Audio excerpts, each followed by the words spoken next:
안녕하십니까? 지혜의 숲을 거닐며 역사의 숨결을 느끼는 시간입니다.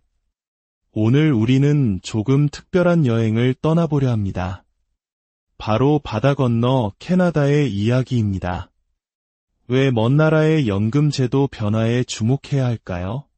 그들의 고민과 선택 속에 우리의 미래를 비추는 거울이 있기 때문입니다. 오늘 이야기가 여러분의 미래를 준비하는데 작은 빛이 되기를 바랍니다. 잠시 시간을 내어 구독과 좋아요를 눌러주시면 더 많은 분들과 지혜를 나누는데 큰 힘이 됩니다. 여러분의 따뜻한 클릭 한 번이 저희에게는 소중한 격려가 됩니다. 캐나다에 거주하는 은퇴자 혹은 은퇴를 몇 년 앞둔 분들에게 2025년 8월 15일은 매우 중요한 날로 기억될 것입니다. 바로 이날 캐나다 정부가 수십 년 만에 가장 이례적인 연금 제도 조정을 단행하기 때문입니다. 보통 연금 조정은 매년 초 한 번 물가 상승률을 반영해 이루어지는 것이 관례였습니다. 하지만 이번에는 한여름인 8월에 그것도 세 가지 주요 연금 제도 모두에 걸쳐 대대적인 변화가 예고되었습니다. 캐나다 국민연금인 CPP, 모든 노인에게 지급되는 노령보장연금 OAS, 그리고 저소득층을 위한 소득보장보조금 GIS가 바로 그 대상입니다. 이 변화로 인해 매달 통장에 찍히던 연금 액수가 많은 이들에게 달라질 것입니다. 어떤 이들은 예상치 못한 반가운 추가 금액을 받게 될 것이고, 또 다른 이들은 혜택이 줄어들거나 심지어는 소득이 일정 기준을 넘어 혜택의 일부를 다시 정부에 반납해야 하는 환수 대상에 아슬아슬하게 걸릴 수도 있습니다.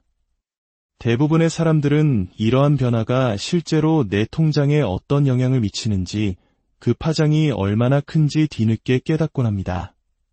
그래서 오늘 우리는 단순히 오르는 숫자만을 이야기하지 않겠습니다. 누가 이득을 보고 누가 위험에 처할 수 있으며 여러분이 마땅히 받아야 할 단 한 푼의 권리도 놓치지 않기 위해 지금 당장 무엇을 준비해야 하는지 그 현실적인 영향을 깊이 파고들어 보겠습니다. 이것이 단순한 물가 연동 조정이라고 생각하신다면 큰 오산입니다. 이번 개편은 매우 이례적이고 복잡하며 개인의 소득 수준, 나이, 심지어 은퇴 시점이라는 변수에 따라 각기 다른 결과를 낳을 것입니다. 제가 지금부터 들려드릴 이야기는 앞으로 다가올 몇 달 동안 당신의 가계부를 지키고 더 나은 삶으로 나아가는 중요한 갈림길이 될 수 있습니다.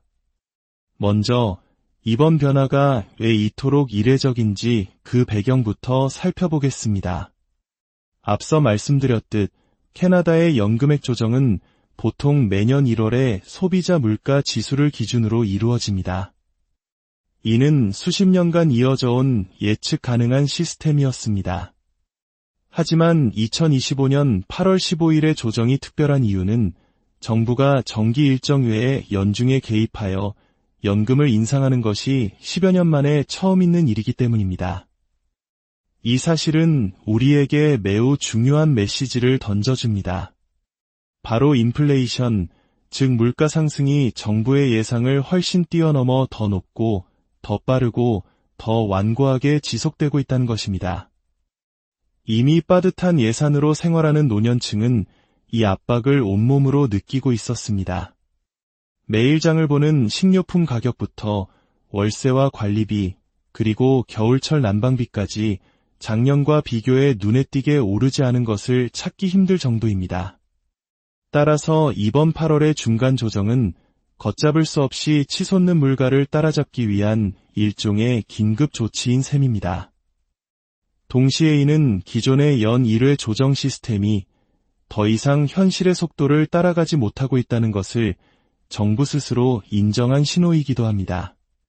고정된 수입으로 살아가는 은퇴자들에게 매달 2대 3만 원의 추가 수입은 단순히 커피 몇 잔 값이 아닙니다. 각종 공과금을 걱정 없이 낼 수 있느냐, 아니면 모아둔 저축을 깨서 메꿔야 하느냐를 결정하는 생존의 문제일 수 있습니다.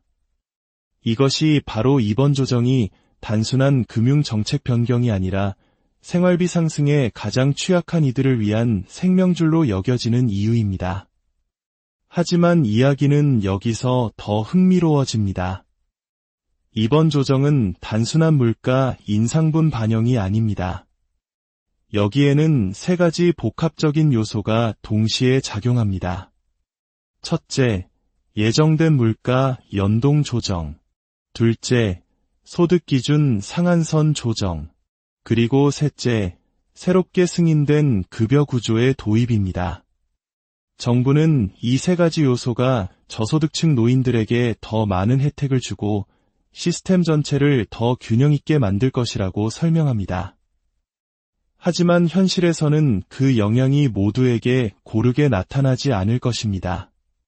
누군가는 월소득이 의미 있게 늘어나는 것을 체감하겠지만 다른 누군가는 기대보다 적은 인상에 실망할 수 있습니다. 그리고 아주 소수의 사람들은 이 인상분 때문에 오히려 소득 기준을 넘어버려 기존 혜택이 환수되는 의도치 않은 피해를 볼 수도 있습니다.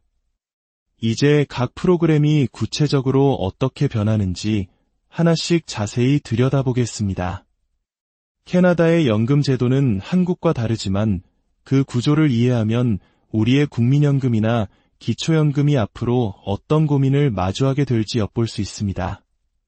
첫 번째는 캐나다 국민연금 CPP입니다. 이는 한국의 국민연금처럼 일하는 동안 소득의 일부를 납부하고 은퇴 후 돌려받는 기여 기반 연금입니다. 이번 조치로 평균 수급자는 한 달에 약 20에서 30달러, 우리 돈으로 약 2만 5천 원에서 4만 원 정도의 추가 금액을 받게 될 것으로 보입니다. 처음 들으면 그리 큰 금액이 아닌 것 같지만 1년이면 수십만 원에 달하는 작지 않은 돈입니다. 여기서 많은 사람들이 간과하는 중요한 사실이 있습니다. 언론에서 발표하는 최대 수령액은 대부분의 은퇴자가 받는 금액이 아니라는 점입니다. 2025년 기준 65세 은퇴자의 CPP 최대 월 수령액은 약 1,400달러이지만 실제 평균 수령액은 880달러에 불과합니다. 이 큰 차이는 개인의 납부 이력에 따라 발생합니다.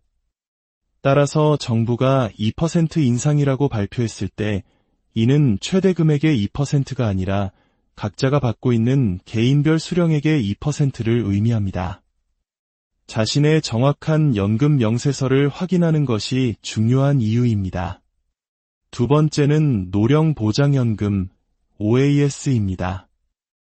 이는 캐나다 거주 요건을 충족한 모든 노인에게 지급되는 보편적 기초연금과 같습니다. 하지만 소득심사를 거쳐 고소득자의 경우 혜택이 환수되는 제도를 가지고 있습니다. 이번 8월 변경으로 정부는 정기적인 물가 연동 외에 추가로 3%의 특별 인상을 결정했습니다. 이는 임대료, 공과금, 식료품 같은 필수 생활비 상승에 대응하기 위한 명백한 조치입니다. 65세에서 74세 사이의 노인들은 월 9에서 11달러 정도를 추가로 받게 되며 75세 이상은 몇 년 전 도입된 영구적인 10% 추가 혜택 덕분에 인상폭이 조금 더 큽니다. 하지만 OAS의 핵심은 소득 상한선입니다. 2025년 기준 연소득이 약 8만 4천 달러를 초과하면 연금액이 깎이기 시작합니다. 대부분의 사람들에게 이번 소폭 인상이 환수 구간 진입의 원인이 되지는 않겠지만 이미 그 경계선에 아슬아슬하게 걸쳐있는 사람들에게는 작은 조정 하나가 큰 차이를 만들 수 있습니다. 개인 퇴직 저축계좌 인출금이나 투자소득, 아르바이트 소득이 있는 분들은 특히 자신의 총과세 소득을 주의 깊게 살펴봐야 합니다. 마지막으로 가장 민감하고 복잡한 제도인 소득보장보조금, GIS입니다. 이는 저소득층 노인들을 위해 설계된 제도로 한국의 기초생활보장제도와 유사한 성격을 가집니다. 8월 15일에는 물가 연동 조정뿐만 아니라 수급 자격을 결정하는 소득 기준 자체가 상향 조정됩니다. 독신 노인의 경우 연간 약 800달러, 부부의 경우 약 $1,200까지 소득 기준이 올라갑니다. 언뜻 보면 더 많은 사람들이 자격을 유지하게 되니 매우 좋은 소식처럼 들립니다. 하지만 현실은 조금 더 복잡합니다. GIS는 기본소득을 초과하는 $1당 50센트씩 삭감되는 높은 환수율을 가지고 있습니다. 따라서 소득 기준이 올랐다고 해서 실제 월 수령액이 그만큼 늘어나는 것은 아닙니다. 예를 들어 연소득 $20,000인 독신 노인은 월 $15에서 $20 정도의 순증가를 보겠지만 소득이 $22,000인 사람은 삭감률이 적용된 후 월 $5 정도의 미미한 증가에 그칠 수 있습니다. 이처럼 비슷한 소득과 생활 환경을 가진 두 사람이라도 전혀 다른 결과를 맞이할 수 있는 것이 이 제도의 특징입니다. 그렇다면 이 모든 변화 속에서 최종 승자와 주의가 필요한 사람은 누구일까요? 이번 시나리오의 가장 큰 수혜자는 GIS에 대한 의존도가 높은 저소득층 노인들입니다. 이들에게는 단돈만 원이라도 치솟는 생활비를 감당하는데 큰 도움이 될 것입니다. 반면 가장 신중해야 할 사람들은 소득 환수 구간의 경계에 있는 중산층 은퇴자들입니다. 이들은 예상치 못한 소득 증가로 인해 기존에 받던 혜택의 일부를 잃을 위험이 있습니다. 결론적으로 캐나다의 2025년 8월 15일 연금 개편은 안도감과 경고의 메시지를 동시에 던집니다. 이는 노년층이 겪는 현실적인 어려움을 정부가 인지하고 있다는 긍정적인 신호이지만 동시에 은퇴 시스템이 얼마나 복잡하고 민감하게 작동하는지를 여실히 보여줍니다. 그렇다면 우리는 이 먼 나라의 이야기에서 무엇을 배울 수 있을까요? 첫째, 자신의 연금 정보를 스스로 챙겨야 한다는 것입니다. 한국의 국민연금공단 사이트에 접속해 자신의 예상 연금액과 가입 내역을 주기적으로 확인하는 것은 기본입니다. 정보가 정확할수록 미래를 더 확실하게 계획할 수 있습니다. 둘째, 은퇴 후 소득 관리에 대한 전략이 필요합니다. 연금 외에 다른 소득이 발생할 경우 그것이 기초연금 수급 자격 등에 어떤 영향을 미치는지 미리 파악하고 관리하는 지혜가 필요합니다. 소득을 언제, 어떻게 인출할지 계획하는 것만으로도 수백만 원의 차이를 만들 수 있습니다. 셋째, 제도는 언제든 변할 수 있다는 사실을 인지해야 합니다. 저출산 고령화라는 거대한 파도 속에서 한국의 연금 제도 역시 미래에 어떤 형태로든 변화를 겪을 수밖에 없습니다. 이러한 변화에 수동적으로 끌려가는 것이 아니라 변화의 흐름을 읽고 능동적으로 자신의 은퇴 계획을 점검하고 수정해 나가는 자세가 중요합니다. 캐나다의 이번 조치는 우리에게 중요한 질문을 던집니다. 우리는 급변하는 경제 환경 속에서 노년의 삶을 어떻게 보호할 것인가? 국가는 어떤 역할을 해야 하며 개인은 무엇을 준비해야 하는가? 8월 15일의 변화는 단순히 통장에 찍히는 숫자의 변화가 아닙니다. 그것은 한 사회가 미래의 불확실성에 어떻게 대응하는지를 보여주는 중요한 이정표입니다. 오늘 나눈 이 이야기가 비록 다른 나라의 사례일지라도 여러분 각자의 은퇴 계획을 점검하고 더 안정된 미래를 설계하는 데 귀중한 참고 자료가 되기를